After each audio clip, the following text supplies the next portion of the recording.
Hi, my name is Drew Cottle, and I'm a wine specialist here with Fine Wine and Good Spirits, and you're seeing me in my store, which is in Lewisburg, Pennsylvania.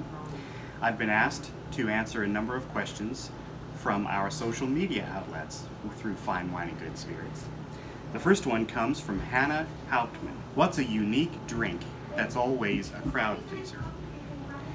One simple solution is to make cocktails by the pitcher, so that the host or the hostess has the opportunity to be with their guests at the gathering. And one I'd suggest, especially in this season, is a cranberry orange mimosa. So what you do is you blend equal parts orange juice and cranberry juice and then chill it. And the secret to a good mimosa is that you add the sparkling wine, Prosecco or Cava or something else, right before you serve it so that the effervescence is maximized. Stobimi3 asks, what's the key to making a delicious sangria? Well, all sangrias start with 4 basic ingredients. Wine, of course, fresh fruit, orange juice, and either brandy or rum. Any wine with a decent fruit profile is good. You don't want anything too tannic. And then you'll want to match the fruit to the wine's flavor characteristics. So if the wine is very heavy with cherry or blackberry flavors, then try to pick those fruits to match with it. Also, the brandy or rum component can also match that flavor profile, but you can also experiment a little bit. Imagine a sangria, a white sangria made with white wine that also has a blueberry lemonade rum in it. Mar MCM 537 asks, what is a good wine to pair with a cigar? Well, the classic literary pairing is a port. This is a Taylor Fladgate 10-year-old tawny. I'd highly recommend this, or any port really.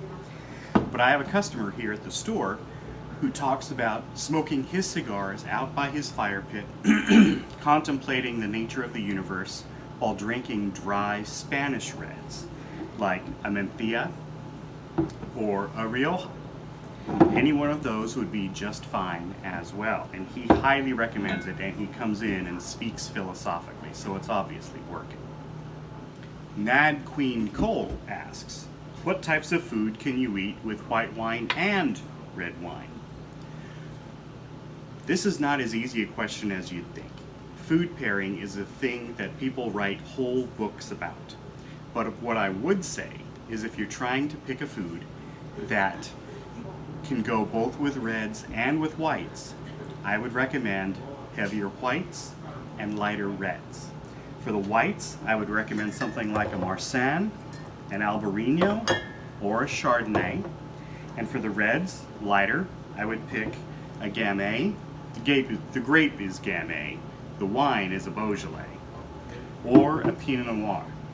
Any one of those two and any one of those whites should be just fine with a food that is also kind of in the middle. Not too spicy, not too heavy.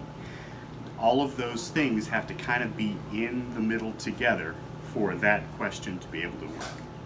The Mind of Moose asks, what are some easy drinking fall weather wines?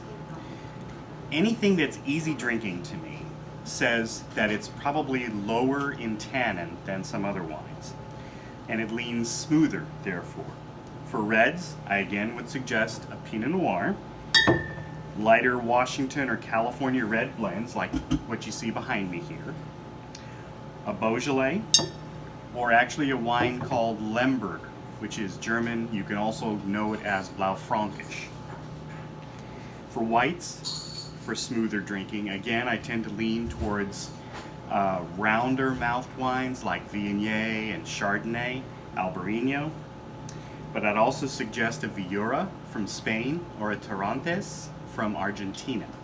I've been happy to be asked to answer these questions for Fine Wine and Good Spirits.